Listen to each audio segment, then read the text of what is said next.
பொருட்டோ two பொலிட்டிக்ஸில் என்ன சாக்கராவும் கக்காசியும் return ஆகல அப்படின்னு நிறைய பேர் கேட்டிருந்தீங்க. அதுக்கெல்லாம் ஆன்சர் கொடுக்குற மாதிரி தான் பொருட்டோ டூ பொலிட்டிக்ஸ் 14th சாப்டரில் வந்து சாக்குராவை கட்டியிருக்காங்க. ஆமாங்க, நிறைய பேர் எதிர்பார்த்த மாதிரி சாக்குரா வந்துட்டாங்க.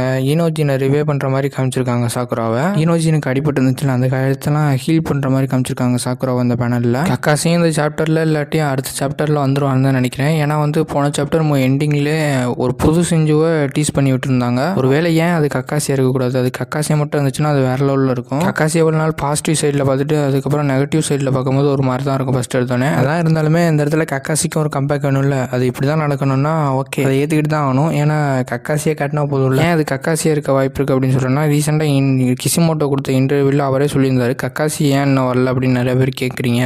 ஆனால் அவரை வச்சு பெருசாக ஒன்று பிளான் பண்ணியிருக்கோம் அப்படின்னு சொன்ன மாதிரி நிறைய யூடியூப் சேனலில் போட்டிருந்தாங்க. அவர் சொன்னால் மட்டும் உண்மையாக இருந்துச்சுன்னா அது ஒரு வேளை கக்காசியாக இருக்கும் வாய்ப்பு இருக்குது. திருப்பியும் கக்காசியை பொருட்டோவில் பார்த்தா நல்லா தான் இருக்கும். சிஞ்சு கக்காசியாக தான் இருக்குமா இல்லையாங்கிறத கீழே